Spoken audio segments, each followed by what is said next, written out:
Alrighty. Greetings, everyone. It's Uncle Vigilante, and you are watching the Uncle Vigilante Show. I am your host.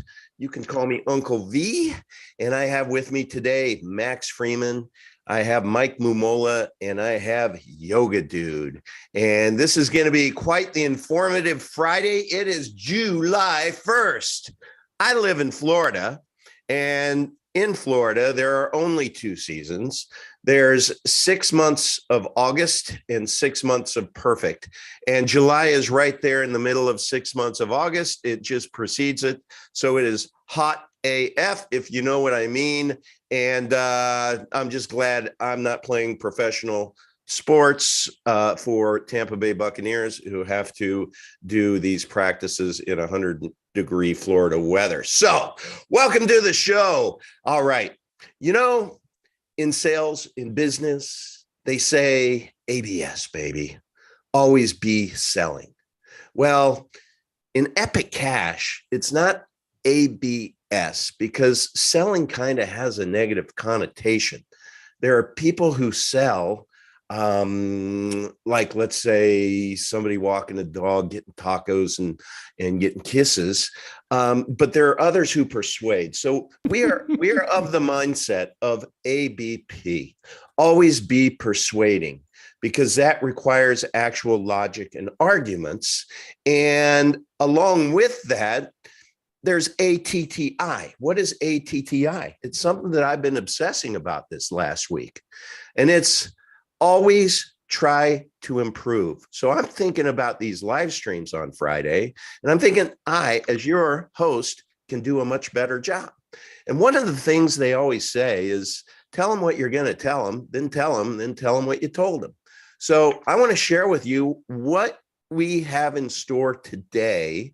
Just going to go through the agenda so you can make sure that you're interested through the whole program. You're going to especially want to be here until the end, because we're going to add a new segment called, what is the live stream called? Max, please explain. So every week, I am going to come up with myself or from you, three words that I just don't quite understand. You know what I mean? So today at the end, and Max is going to have 2 minutes to explain each term to us. Okay. You know, that's not easy for Max. Max, I think your wife ordered you a timer because you lost yours in the move. So by next Friday, you'll have the timer, but I'm going to keep him honest because I have my timer. And when he hears that, it's time to go on to the next one. Okay, so what we're going to talk about at the end is, what is hash rate? What is rehypothecation? And what is E1? So those three things, Max, in the last 10 minutes is going to unpack for us. We're also going to talk about a nice article that was written this week. Mike Mamola joins us. He's going to give us a little insight to his new to the street. He was up in New York, and he'll talk about all of that again. Then we're going to have a little bit of yoga time. He's going to give us some insight into BitMart, and then he and Max are going to talk about some, Gensler just came out with some news, and Max is going to give us a little peek on this dude that's going to sue everyone in crypto except us. What it means to run Lightning nodes from a regulation standpoint, and banning proof of work. Is that really, really in discussion? We're going to unpack that. And then we're going to explore REKT. What is REKT? And are there any Epic holders who are REKT? We're going to explore that. We're going to unpack that. And we're going to talk about the wallets. We have a GUI wallet, and we have an update on Diego's wallet. Finally, we're going to talk about EEA. And then I have a little special paragraph I want to share called Tillman Time that I think will encourage you to make sure you go to t.me/FreemanU. That's with a U, not a YOU. T.me/FreemanU, and join and learn because what I learned from Tillman, I'm going to share with you. And it was amazing. Just one paragraph for you, those of you with short attention spans, that should be tolerable. Okay, let's get it on. So first of all, let me share my screen, and we're just giving some people a little bit of time to get in. Let me share my screen here. And where's my mouse? Okay, where are you, screen? Where the heck are you? There we are. So it was nice yesterday. I go into the chat and I see an article in here called "The Honest Promoter," and as I read through it, it really took me back through memory lane. Now I'm going to post this in my show notes. It'll be right at the top. I really encourage you to read this. It was written by a gentleman named Levi Nathan. He's been with Epic for about a month, but the dude is a professional cryptologist, worked in the military forever, and he knows his stuff when it comes to crypto. And he did an article to where he talks about the dollar vigilante and the crypto vigilante and their business model. And it was just fascinating.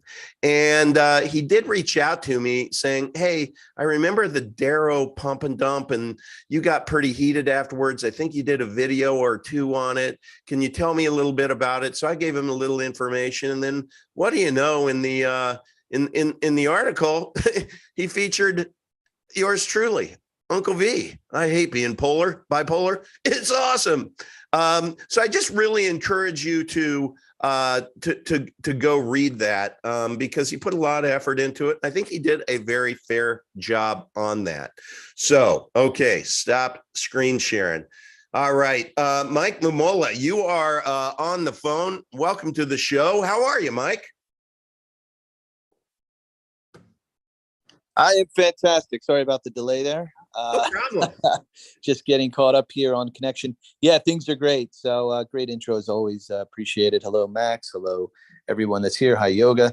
And yeah, we had a great time on the 24th up in New York City on the floor of the New York Stock Exchange, up in the studio overlooking the floor of the New York Stock Exchange. And it was a great interview. It was not in my opinion, very duplicative at all. I tried to make it a point not to talk about the things that we had talked about previously, unless they were really relevant and necessary in what we were going over. So it was, it felt very good. Her questions, we talked about some of the things that I think we needed to go over, to the point that at the end, once we wrapped, the host, Jane King, came over and said, "Okay, now show me. How do I download the wallet?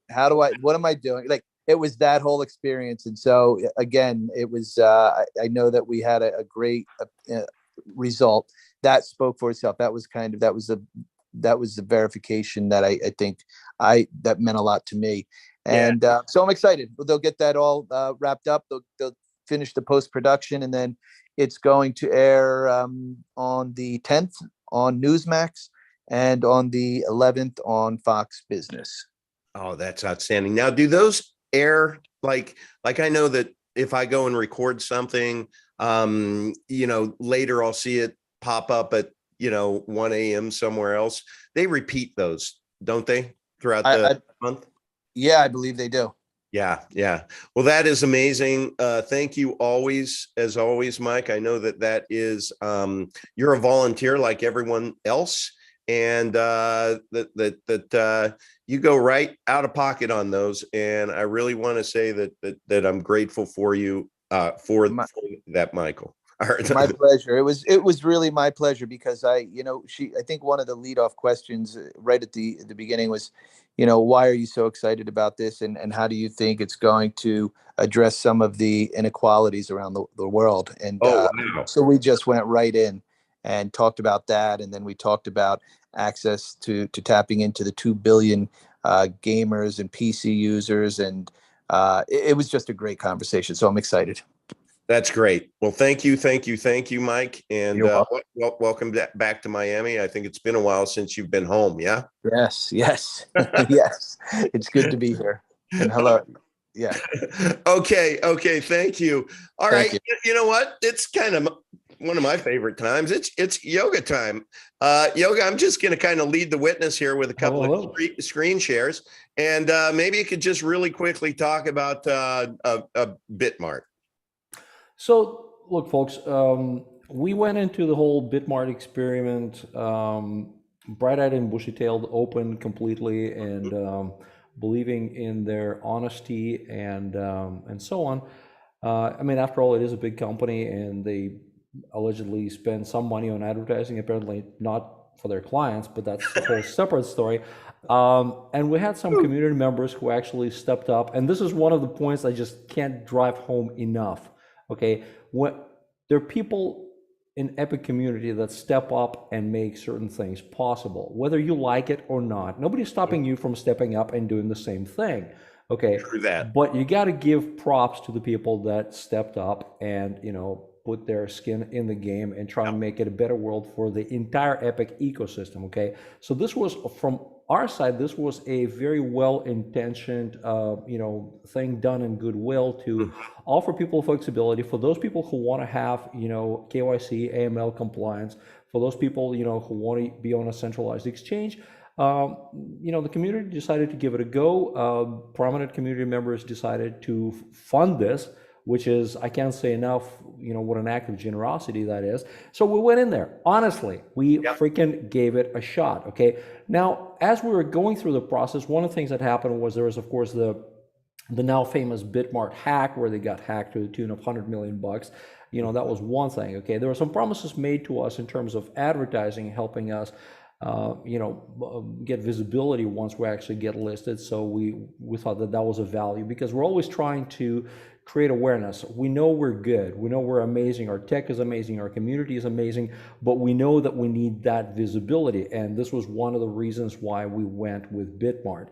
Okay. But then as the relationship started, additional things kind of percolated, and they wanted us to start paying for market making services. Okay. Which it kind of goes against our ethos of letting the free market decide. When you actually have a paid company appointed by BitMart that essentially tries to, it sounds nice, keeping the spread tight, but what that means is that it's essentially performance of wash transactions and all sorts of other stuff that it's not illegal. It's definitely not illegal, but it's dodgy. Okay, so that wasn't kind of something that we thought, especially on our dime. Quick question.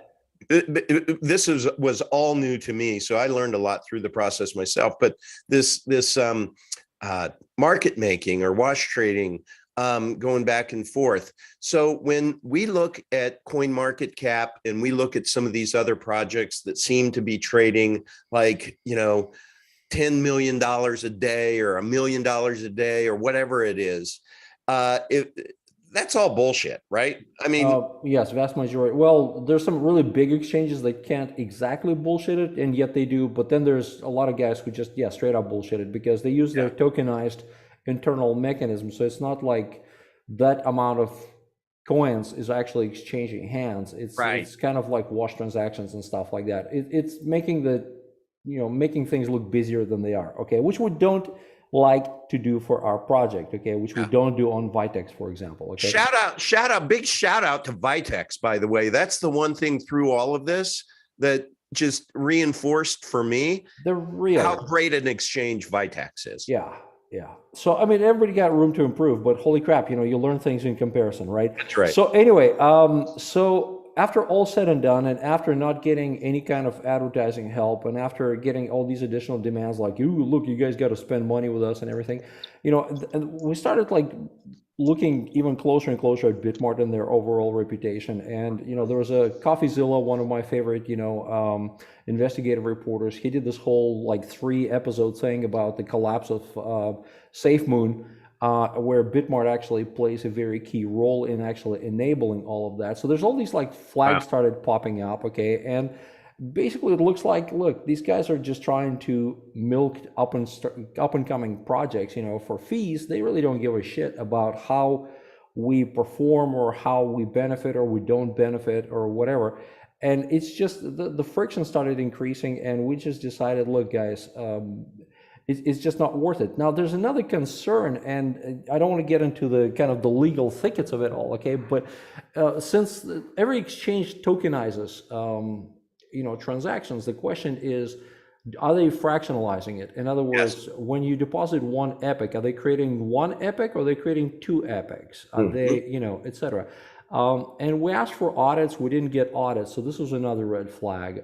So after all said and done, we decided to just kind of part ways, and we encourage everybody to, look, take your funds off BitMart, and we do have Vitex, we have over-the-counter trading if somebody wants to do that, so we decided to end our relationship, just do a clean cut. And by the way, we initiated the delisting. Oh yeah, 100%. Yeah, 100%. And why did we do that? Because they attempted to hold us up for more money in more last minute gotchas, tricky stuff. They wouldn't audit the wallet. They're incompetent technologically.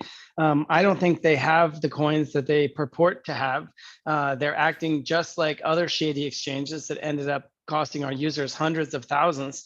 It was a quite heated discussion there in the working group with them. I basically said, we don't want this to become another right. Yeah. We don't want it to become another Sitex, guys. Look, okay, and that's it. That's why we're So the public and the public service announcement, and then we'll move on, is get your coins off BitMart while you can. Yep, please.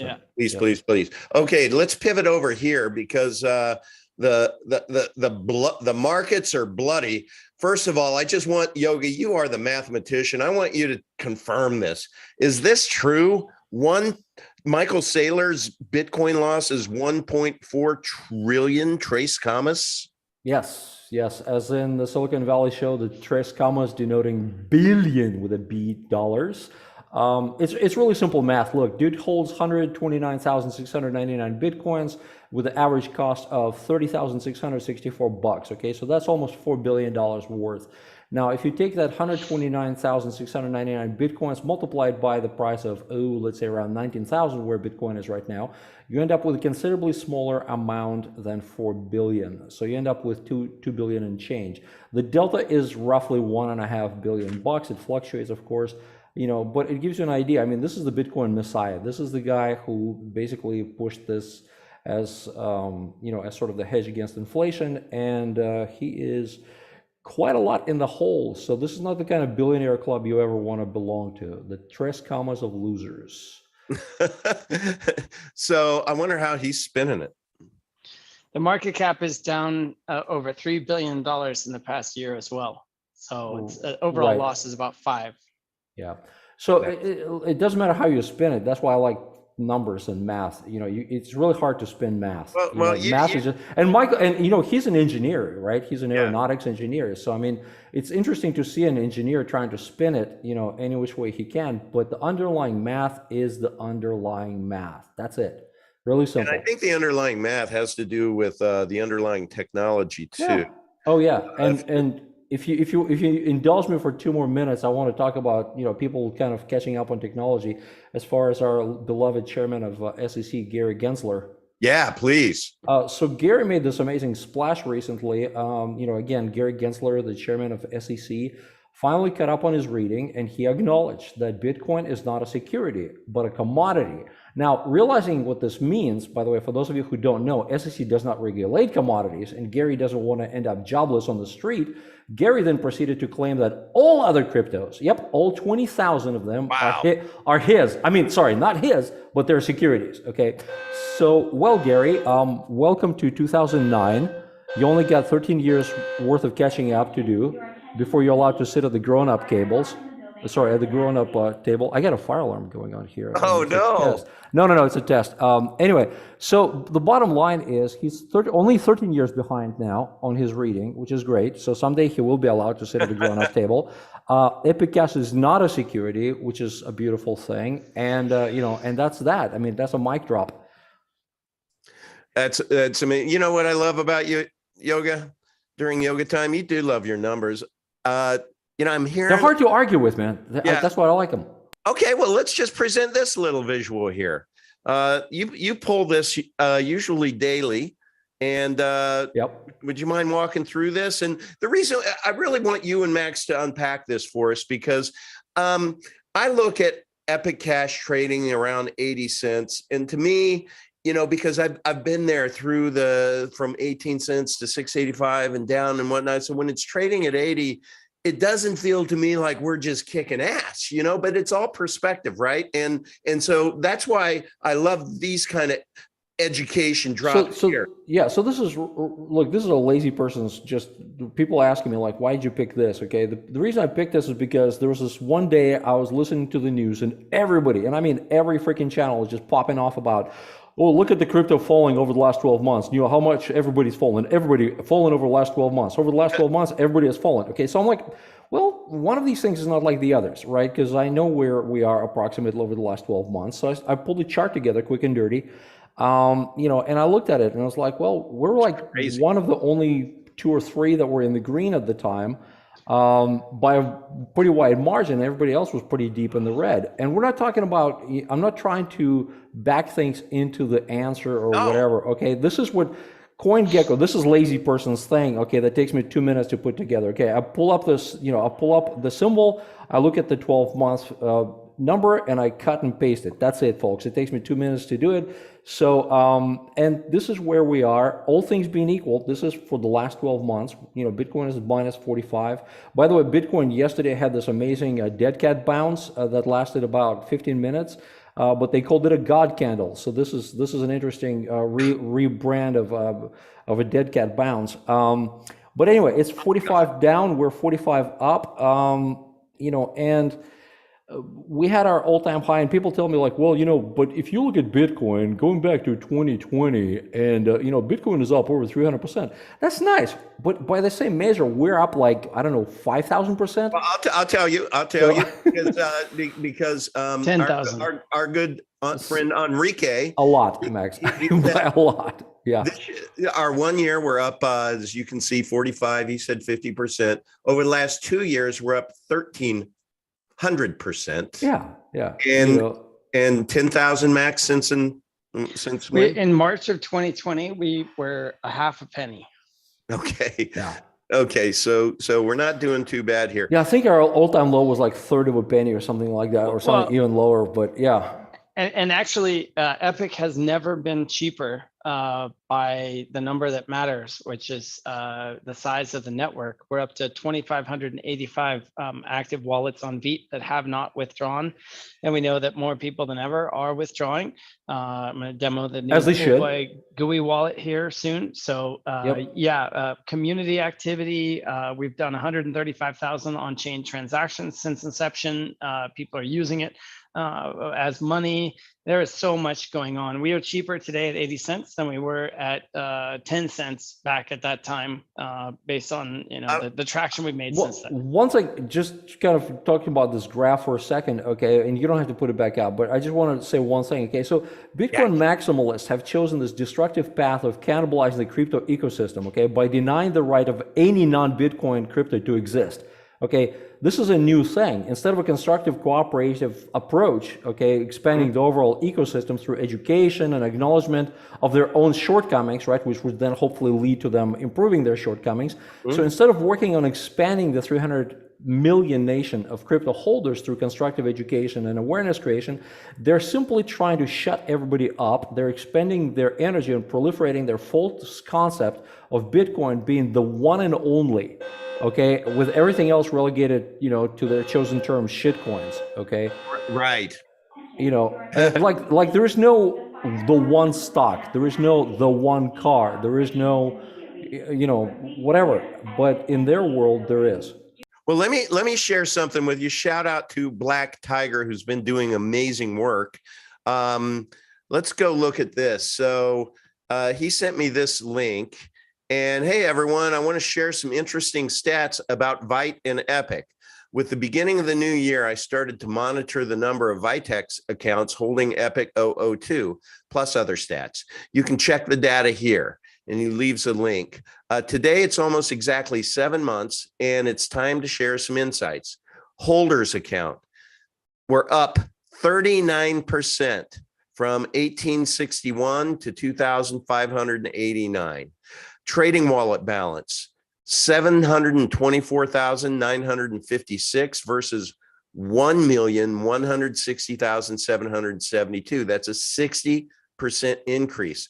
Within 7 months, we gained 40% more accounts and 60% more coins in trading wallets. What is interesting, in the same time, number of Epic in the non-trading wallets doesn't change at all. Stable. Wow. 9,250,000. Right. So just kind of two more data points on this. Okay. So the 39%, as impressive as it is, it's actually considerably higher because most people, once they actually acquire Epic, on exchange, they take it to their local wallet, as they should. Always transfer your Epic to your local wallet, and you keep what you play with on exchange, but keep your stash in your local wallet. So the total amount of accounts has changed, it's grown even more. They're just not reflected here because they've been zeroed out.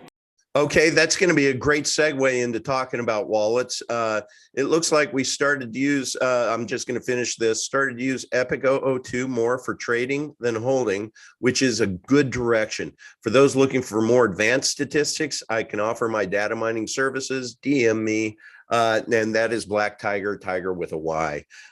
So again, so many great community members here. So what was I going to talk about next? Oh, I wanted to hand it over to you, Max, to be able to talk about the GUI wallet, and then we can give a Diego wallet update. It would help if I unmuted. All right, let me just share screen here. No, I speak Max mute, so I could hear you. It's everyone else's problem if they can't. Go figure it out, everyone.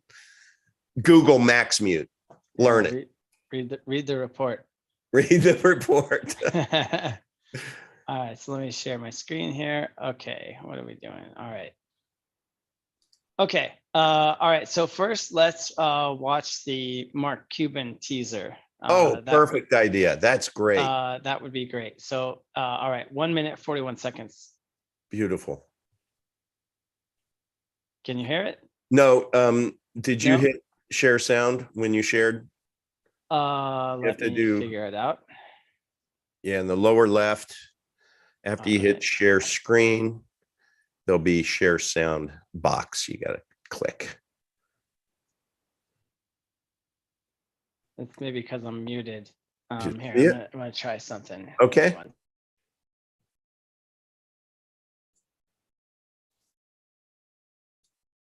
I can lip read.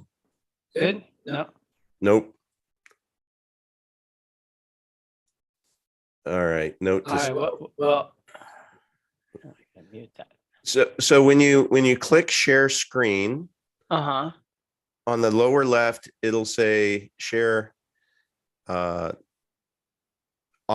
or share audio. So whatever you play. All right. Let's back out of this and move on. Yeah, screw it. Well, yeah.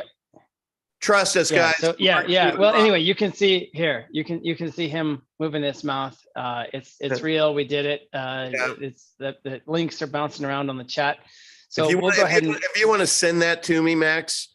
After then I'll send it through. I'll send it through Telegram. Let me just stop screen sharing and I'll send that through. Yeah, you're gonna do it through directly or? Yeah, let me send it through DM and then you can do it. Okay. I'm completely retarded with most things. Like when I go to like program the microwave and stuff, it's like I can't figure out the buttons, and I'm just like, okay, if you need a blockchain, I'm your guy. But simple stuff is just totally beyond me. All right. So let me. I got it. Let me share screen. All right. Yeah, this one will be good. Share sound. And here we go, sports fans. All right. Good morning, Mark. Thanks for your time. Let's go back in time to 2009 when Satoshi released the Bitcoin white paper. You've read the Bitcoin white paper, right? Yep. How many times? Just once. Just once. All right. So he talks a lot about making payments and how important it is not to have to trust anyone. But these past 5 years, I keep hearing people tell me that Bitcoin is supposed to be digital gold and store of value. That's the whole point of it. So why is Satoshi talking so much about payments in the white paper? Probably because it was still mid-internet, right? And people were looking at better ways to facilitate payments back then. So I don't know how much of an entrepreneur he or she was, but maybe that was his inclination there. But like anything, sometimes your intention for a product or service doesn't end up where you expected it to go. In a market-driven economy, the market takes a product or service where it wants it to go, not always where you want it to go. Yeah, that's right. So that's actually a big part of why I'm doing this work, because I'm trying to figure out what was his intention. We know what he created, we know what he wrote, we know what he said, what he did, but we've all kind of had to figure this out on our own since then, and everybody has competing ideas about what it should be. So what I've been on a quest to determine is I think he was trying to create superior money at the. All right. So that's just a little bit of teaser for you. Max, why don't you tell everybody about this series? Yeah, so the first episode was Kurt Wilkert Jr., the chief Bitcoin historian at CoinGeek.com. First episode of what? Oh, of the thanks, of the DNA of Bitcoin podcast. So I've been working on a book about the DNA of Bitcoin for a long time. Now, when I say Bitcoin, I mean Bitcoin, not Bitcoin Core, which is no longer truly Bitcoin. Bitcoin is a peer-to-peer electronic cash system. And more important than that, it's a scarcity standard with respect to time. So I've asked four leading thinkers so far, what is Bitcoin? And I've gotten 4 different answers. And so I'm confident that I will receive a completely different answer from every guest on the show, because it's like the 3 blind men with the elephant. One thinks it's a snake because he's touching the trunk. Another thinks it's a wall because he's touching the side. Another thinks it's a tree because he's touching the leg. And so because it's so nuanced and multifaceted, there's so much going on there. People tend to focus in on one part of it. If they're a tech person, they focus on the tech. If they're a monetary economist like Seyfedin Ammous, who was the second guest on the show, then they look at it through that lens. So everybody gets out of it what they want, and I'm trying to approach it holistically and figure out, well, what is this thing? And I, of course, make the argument that if you want Bitcoin, true Bitcoin, peer-to-peer electronic cash on an open, public, permissionless, borderless, neutral, censorship-resistant blockchain that enables you to transact anonymously and preserve your privacy, and most importantly, resist inflation due to the scarcity that was baked into it, then you have 2 basic choices: the 2009 physical disk, a CD-ROM with that Bitcoin song on it, or a 2019 disk, an upgradable Blu-ray with that same song on it. And so once people are educated, it's just no contest. Epic is clearly better at any price. And so this process of talking to people that have got the most invested in the thinking of the old guard are helpful to kind of hand off the crown as we begin our reign. Yeah, that's very cool. Just FYI, I spoke with Dylan this morning. We're working on a Twitter Spaces initiative, and I now that you have 4 in the bag, I don't know about you, but this is my strategic thinking. They were thinking about waiting until 6 and then dropping all 6. I think that's not a good idea. I would suggest dropping 3 to where people have an opportunity to binge 3, but then you can drop 1 a week. And then, because you don't have all the interviews done yet, I think you need to have a little bit of dry powder left over just to be able to give yourself some buffer room. Yeah, that's a good suggestion. And the calculus definitely changed. I won't mention the guests that are this close to coming on, but if you think Mark Cuban is impressive, I ain't seen nothing yet. That's amazing. It's amazing. But the only problem is it's a little bit of an ambush. Saifedean got a little spicy. Robert Breedlove got a little bit spicy. I mean, the questions that I'm asking really shine a light on the not so nice parts, and 99.9% of what's out there is just the same recycled. Let me breathlessly exhort you to buy and tell you why it's the best and all this, and none of the flies in the ointment get any airtime. And so I kind of wanted to do a bunch of them up front before future guests go, wait a minute, I'm not going to walk into that ambush. Yeah, no, which I don't mean to do, but you know, like trying to defend, like, yeah, it's good that governments can use on-chain data to crack down on dissidents. You shouldn't have been donating to a protesting trucker anyway. Excuse me? Exactly. Seriously, did you just say that? What? That's, yeah, those are so many yikes moments that. Yeah, it's embarrassing. But it's funny, like, which side of history do these people end up on? Yeah. Right? Yeah, exactly. Sorry. Right. Well, you know what? That gives me just a little tee up, a little bit of room to be able to get in. I've mentioned Tillman, t.me/Freeman U. And speaking of privacy and you know, anonymity and all of that, I just want to read one paragraph that he dropped, which I was like, whoa, that was a lot packed in a little. As soon as VPN, I2P, Tor, etc. are used, the IP address cannot be determined without Secret Service methods. If you are in the crosshairs of intelligence agencies, you have to assume that your transaction will be detected by Epic. If you are planning to do highly criminal things, it is better to stay away from Epic. Basically, you have to distinguish between privacy, anonymity, and secrecy. The difference is not always so clear. Privacy means that the user is known, but you do not know what he does. Example, Uncle V closes the toilet door.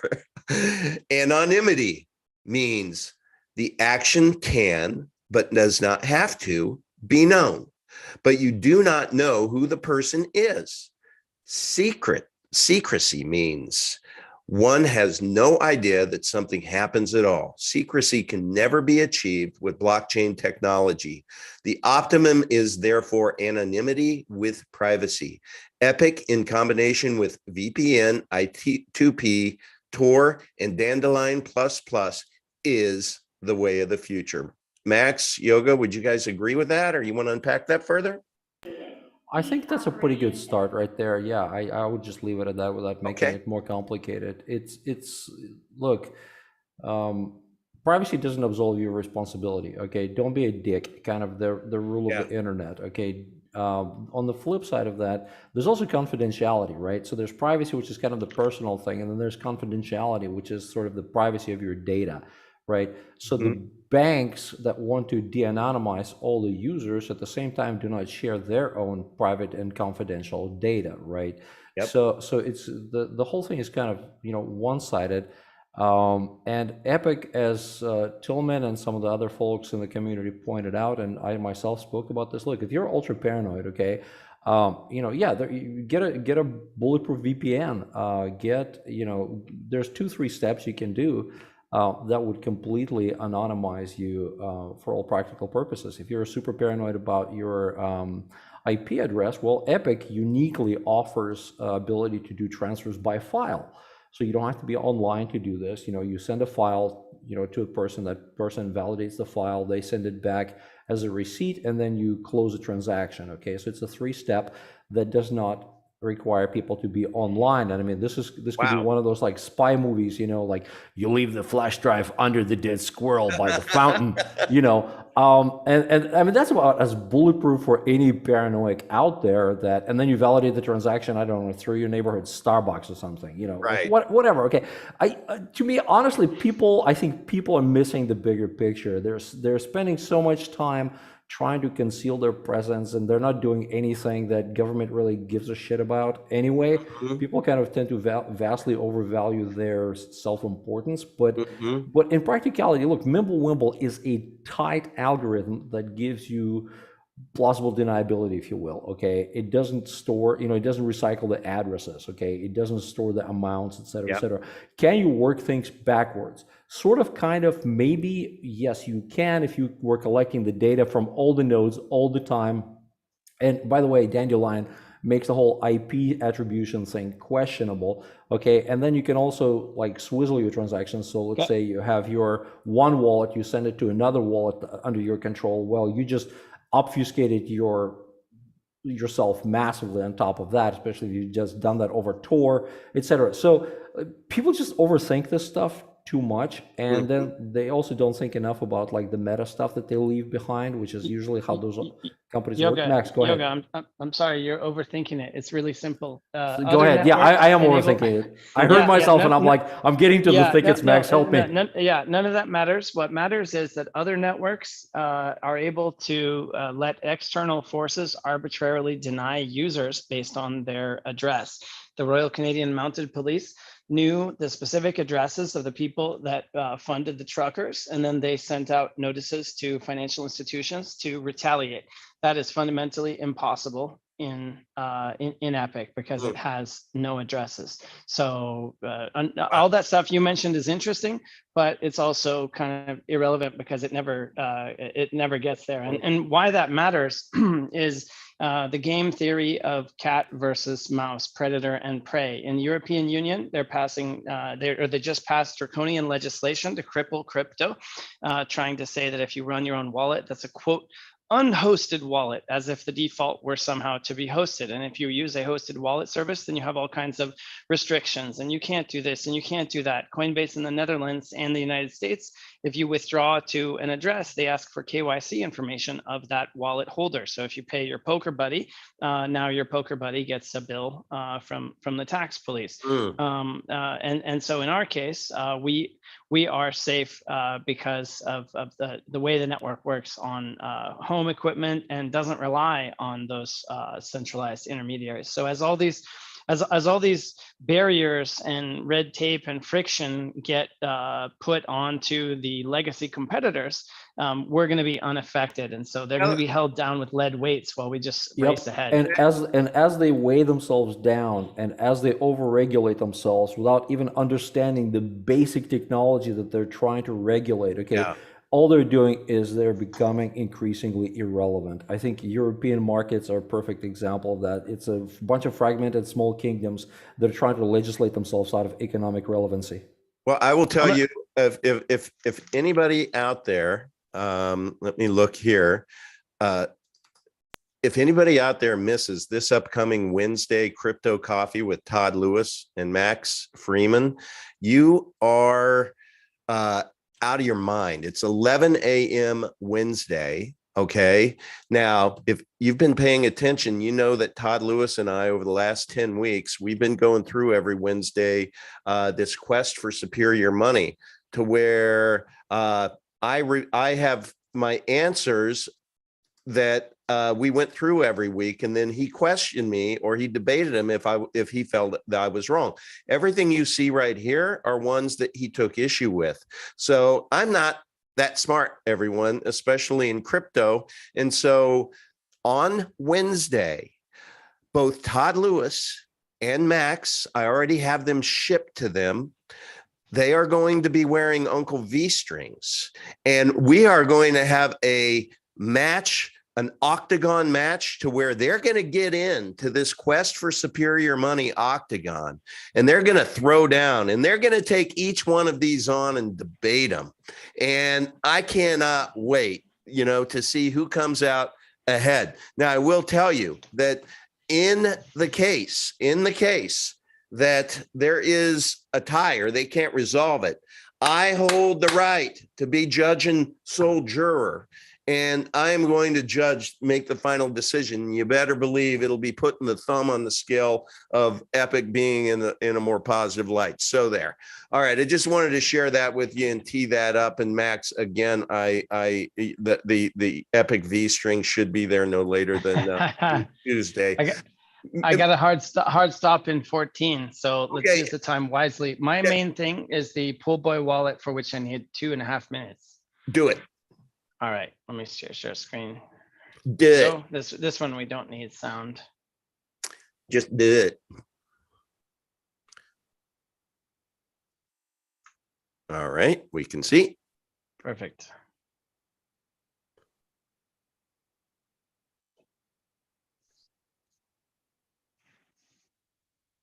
All right, what are we looking at here, pal? So he is creating a new wallet, and this is a Mac, and this is actual working software that he is using. So this is not just a demo that the developers work from. This is actually his actual product, and he's also been working on for quite some time. Yep, and notice also some of the typos he's making, he's actually highlighting, he's doing them deliberately to show like there are error messages that pop up and stuff like that. So this is all, it's a really nicely rounded, improvement on all the feedback that he's gotten from the community on the first edition of the the new GUI wallet. So UI looks great. Yeah, he's in the help desk every day, handling user support queries, and so everybody that faced an issue with the existing stuff, that was integrated into here to make it easier and better. So this is not just a wallet, but it's an integrated node as well. So as this wallet is out there and is easier to use, we're going to pick up tons of new nodes as well. We're last we checked, so for mining. Sorry, go ahead, Max. Yeah. So decentralization. Maxis talk about scarcity, but they also talk a good game about decentralization, even though it's not very decentralized. And so they have 22,000 nodes. I want to have us crush that and do way more by the end of the year, if not the end of the summer, because then that's just one more checkbox that we excel on. One by one, we are going to exceed our primary competitor, BTC, on every measure. And this is a big part of what gets us there. That's amazing. Great job, Pool Boy. I don't know what I'm looking at, but great job. Yeah, so this is here. I'll just pause it. Once you start using it, you'll know. I mean, this is kind of maybe a little overwhelming, but this is like once you open the wallet and you start using it, so it's like everything else. Start ugly. Just download it and launch it. But we'll actually do like documentation and tutorial videos and stuff like that. So there's going to be this with like human narration saying, hey, so welcome to the wallet. You're starting. Do this kind of thing. And it's simplified from what it was. It's streamlined from what it was. The error handling is better. The unnecessary options or the extra complicated options have been moved into like advanced options or have been eliminated. So this is just a much cleaner product, and it's again you saw it running on a Mac, so he's actually deving it on a Mac, and he's testing it on a Mac and PC. So this is going to be our go-to solution that I think is going to be a very powerful tool. That's great. And for miners, just real quick, you're not going to need to run additional CLI wallet like you have to do mining. So once you actually have this open, you can then run your mining software on top of that. If you're mining not to a mining pool, but to yourself, solo mining. So again, very cool stuff. Okay, so we have 1 minute for me to give you a Diego wallet update, and then it is Max, please explain time. And so the Diego, we spoke to him right before. See, it's Max, please explain time. So Diego wallet. In 2 weeks, he's going to release it to a few of us for a beta. That he wants us all to just really, really kick the tires for approximately 3 weeks.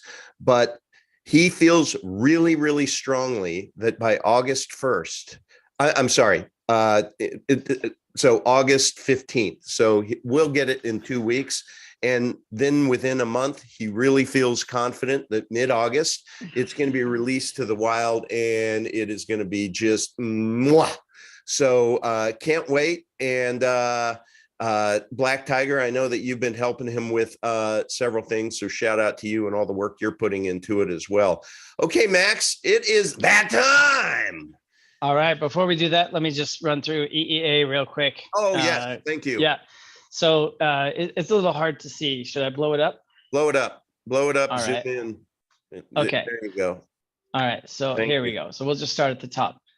There we go, a little bit better. Okay, so EEA stands for Epic Economy Amplifier. That's my company that I've been working on since 2019, only formalized just this year. But since 2019, we've been investing aggressively to support mass adoption of the Epic blockchain protocol and the Epicenter ecosystem at scale, skating ahead of the puck, the things that we'll need to support billions of users, trillions of dollars. If we don't have these things, we'll be smaller. If we do have these things, we'll be bigger.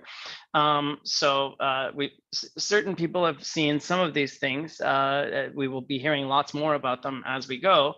But essentially, there's a number of startups. There's actually quite a few that aren't even on here because they're not close enough to operational yet, where I don't want to talk about them. But essentially, all the things that we're going to need to make this thing go really big have been coming into focus for years. So Freeman Express is the fiat on and off piece. Everyone's Capital Partnership is a fund of funds with 7 different ways that people can invest in our ecosystem. EDXC is OTC spot and market making to kind of harmonize the liquidity between all the different chains that we're going to be on. Thinking ahead there, Ecliptic is mining related. Yoga and I are working on that. Epicentric leasing is you'll be able to use your Epic as collateral for mezzanine financing for real estate deals. Trillions, of course, we know. Viewit is pivoting to build a lot of their dreams on our stack, which is great. So I'm getting increasingly involved there. And then just like there's the FDIC for the Federal Reserve note, we will have EPIC to add some extra security in case there's any hiccups. We had that value overflow incident last year, and things go wrong with advanced tech. And so if we build up a little bit of a buffer by clipping off a tiny fee to have a fund that can protect when things go wrong, I think we can appeal to some of the safety concerns that not just customers have, but especially regulators have, because they're looking for any excuse to kill these things. And if we show that we're really taking their concerns seriously, maybe they won't draw their weapons on us. So that is EEA. That's Epic beautiful. Economy Amplifier. All right, Max, what is hash rate? Can you please explain? Yeah, so Yoga is the mining nerd, but hash rate is the number of computations that the network performs at any given time. Those are the calculations that are performed to solve the cryptographic puzzle when the miners are doing the proof of work to find a solution that enables them to append the pending transactions to the end of the chain and create a new block and get the Coinbase rewards. So another way to think of it is that right now, at every minute, there's 1,440 blocks per day, 1 per minute. Every block contains a reward of 4 coins. Actually, 3.78 go to the miner currently. The rest goes to the DAO treasury for our common ambitions that we're building out. A little bit of miners donating in their enlightened self-interest is how I look at it. So 3.8 coins is essentially the bounty. And if you are running a miner, you are contributing your hash rate. You're letting your computer do calculations for us instead of, say, playing games or web hosting or anything like that. And in exchange for basically renting your computer, you are getting a share of those coins. And so if you're mining through a pool, your reward is pooled with all of the other people, so that it spreads out the reward versus getting lucky every once in a while. Yoga, anything to add?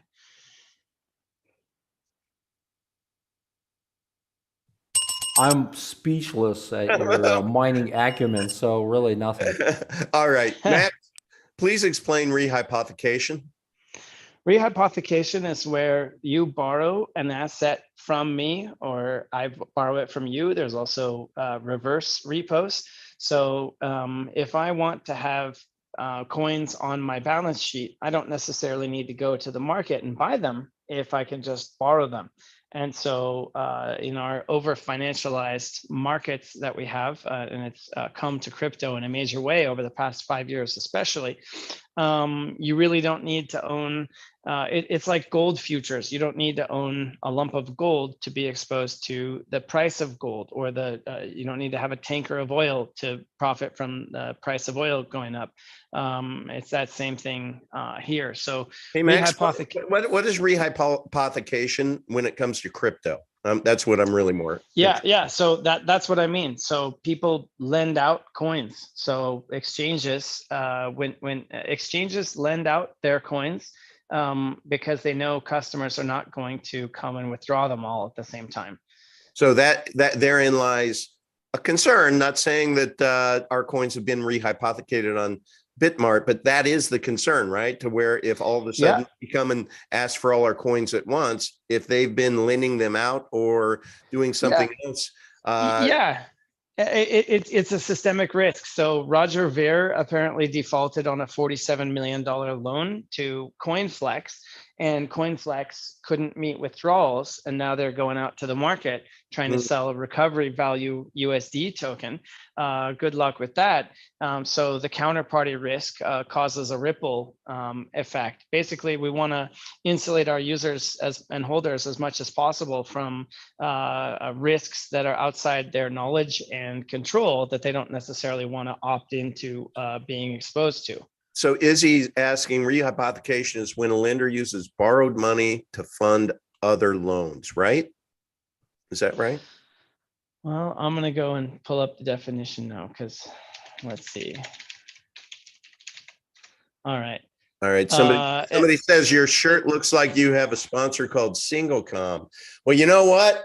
I work for Loeb.nyc, LOEB.nyc, and one of our highest performing portfolio companies is SingleCom. And I work on SingleCom every day of my life. So I'm proud of SingleCom. So it's part of our company. So it says the CFA journal says rehypothecation is a term that means to hypothecate an already hypothecated asset, or in simpler words, rehypothecation means reusing collateral from one loan transaction to finance another one. Bingo. So, basically, they're creating value out of thin air by promising the same stuff out to multiple people. Yeah, that's where the banksters woke up and said, "Whoa, you know what we could do?" And that's how it all started. Max, please explain E1.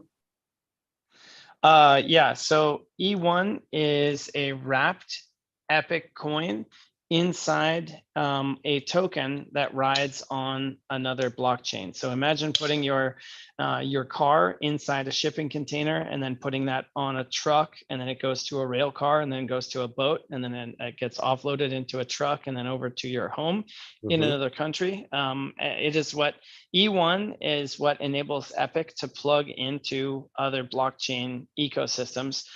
So once we have E1, we will be able to cover 47 different DEX platforms with 3.7 billion in daily volume. So does that mean we can trade on those platforms where a wrapped Epic would be just like, okay, exactly. Okay. That's a huge deal. So it's subject to change. We're looking at a couple different ways. There's pros and cons, short term, long term, and other factors involved, user convenience and the wider ecosystem and where they'll be in 3 years and so forth. But it'll probably end up looking like something like this: Avalanche, Binance Smart Chain, Ethereum, Cardano, Phantom, Moon River, Solana, Tron. We're trying to get as many as we can. If you don't do it in the right way, then you expose yourself to risks like the Ronin 650 million, Solana 320 million, Harmony just got beat for 100 million. The attack surface of these things is really tricky. And as everybody knows or should know, we optimize for safety first. So shout out to Johnny and Alpha and other big brains that have been helping figure out the right choices on that to keep us safe. All right, thank you, because I love you. It's 1 o'clock. I know you have a hard stop, so everybody. Oh no, they pushed, so we're good. Oh, okay. I was just being super sensitive. Yeah, I appreciate it, because we know every second you spend on the phone with another person usually advances the ball down. This is really interesting. Yeah, I don't know if it's even possible, and if so, what the timeline is. But this is that contact that you gave me that does the gift cards in stores. Oh yeah, Mary Park. Yeah, so imagine we have Red Lobster or EUSD gift cards right next to Red Lobster and Uber. I totally can imagine thousands in supermarkets. Yeah, they don't do any crypto today, but man, they're fascinated, and the idea of cracking open new markets, because I said, hey, if you can do this for us, you can do it for all kinds of coins, and I'll help you get there. So that's the card place. Exactly right where you want to be, man. If you can marry kind of the bleeding edge with the leading edge. I mean, Mary and her company, I mean, yeah, you go into any grocery store and you see that wall of gift cards. I mean, to actually be the first crypto that's on there would be well, and let's think about that for a sec. So you go to Coinbase and it's like, give me your ID, turn your head and cough. Let me take your money now and I'll give you coins in 2 weeks. Oops, the system is down. Now you get a price that's 30% different than you expected. Fee here, fee there. By the way, if we go out of business, your host versus like walk up to a cash register, hand them a $20 bill, scratch off a code, scan it in your wallet. Oh, I have crypto right now. Awesome. So we with that, if we can get it done, if I'm not over promising here, but I'm working on it. I've actually been working on this idea since 2017. Believe it or not, I think the world is almost ready. Knock on wood. We've essentially then created a massive physical cash reverse logistics on-ramp system using existing infrastructure. I don't know how many retail points of presence, but it's at least all of North America and Latin America. And if we can do those, then I'm sure we can crack some other markets too. But I think it's tens of thousands of retail locations. No one else would have that reach. And if you think about it, why EUSD? Why are we doing EUSD and not Epic? Well, number one, it makes the math easy. I put in $20, I get 20 EUSD out minus whatever the fees are, of course. But really, how does EUSD get created? We're not making it out of thin air like the Federal Reserve. The only way you can create Epic, the only way, or EUSD rather, the only way we can create EUSD is to wrap our Epic, in this case, based on the original settings, twice as much as we need to create that EUSD. So we've taken $40 of Epic supply off the market to lock it up and create that $20 EUSD. So the supply squeeze could be quite dramatic, because remember, our primary competitor is $20,000, and there's but I don't know if it's actually supported by formal research, but a friend of mine runs a fairly significant quant strategy fund for BTC quite successfully for many years, and he told me that according to his analysis, there's between 40 to 55 million effective supply based on 19 million on chain because of all the financialization. Wow. And is it really 19 when you think about all of the tainted coins? Well, we don't know how many are off the market because of the quote taint. That would actually make it more scarce and theoretically better for the value. But the point is, we're only 14, and our 14 is real. They're 19 or 18, let's say, if you include the tainted and lost ones, maybe, versus an effective 40 and 55. Pretty soon, like I have always been of the mind that BTC would hit 100K first and we would hit 1 million first. But I don't know if they have the legs to hit 100, and our skids are greased. Yeah, I agree. Okay, everyone. I want to let you know a little something about next week. Next Friday, there will not be an Epic Cash live. Again, Thursday is going to self-identify as Friday. So we're going to do it Thursday because, I had a coughing fit last week and I blew a hernia right above my belly button. So I went to the surgeon yesterday and he scheduled me to go under the knife this coming Friday. So we're a week from today, I will be recovering. I'm a real wimp, guys. So, I'm not one of these that, I won't take any pain meds. Nah, baby, bring it. So we're going to do this next week on Thursday. So we'll have Max and Todd in their throwdown in their Uncle V strings on Wednesday, and then Thursday, same time, same place, noon Eastern, we'll have next week's Epic Cash live. And then the week after that, it's like we just won't miss a beat. We won't miss a beat. So, okay, guys, Yoga, thank you so much for sharing your time. And Max, always same a pleasure. to you. And everybody out there, I wish you a very happy, if you're in the U.S., happy July 4th Independence Day weekend. Shout out to Mr. P, my best friend, CEO of Singlecom. And tell everybody about Epic. You're going to meet a lot of people at these barbecues, your family, your friends, everybody else. Evangelize. And give them some. Have them set up a hold wallet on. and give them a I coin. gotta finish my shout out. I have to finish my shout out to Mr. P because he's getting married on July 4th in Italy. And I'm sorry I can't be there, but somebody has to feed the dogs. I don't like that international travel stuff, guys. You know what's going on out there. No thanks. So, but anyway, yeah, he gets married. It's third time's a charm. First time he had it scheduled, it was canceled because of COVID. And then a year later, they had it scheduled, it was canceled because of COVID.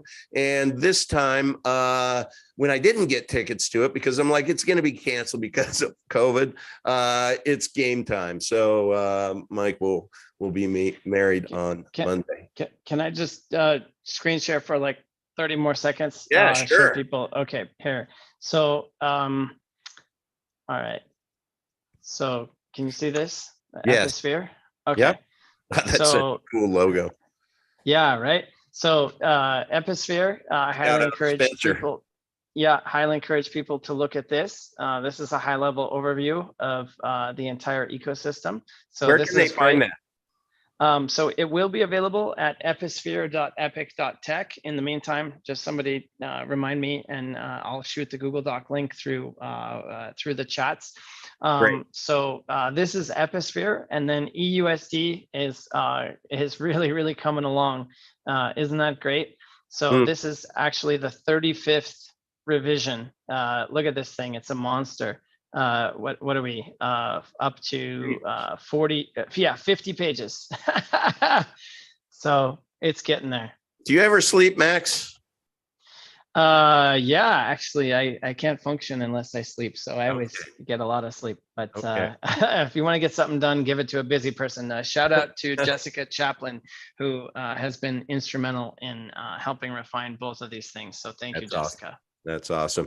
We have an amazing community. All of you in the chat, you're amazing. Thank you very much for giving us your time. We have 25 watching now, and there's 35 likes. So I like that ratio. Thank you very much. Smash that like button. And look, share with somebody, like you said, Yoga, Max, share Epic Cash this weekend. Have them download the wallet. Seed their wallet with a little bit of Epic, get them into the game. And man, this is going to be a fun ride. So I hope you enjoyed the day or the show, kind of the new format where I tell you what we're going to tell you and then we go through it. I like it. And I really like this Max Please Explain segment because I think we're going to learn a lot. So any of you out there, if you have any questions that you want Max to explain, not open-ended questions. I'm talking about a term, something that you just rehypothecation.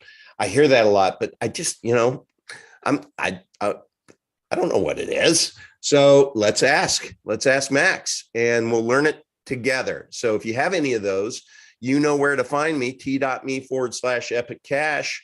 I am Uncle Vigilante in the Telegram chats. You can just @ Uncle Vigilante and say, for the Max Please Explain segment, I would like to know about X. And I will put it in my little notes, and I'll just start collecting those. And we'll do 3 a week. All right, guys.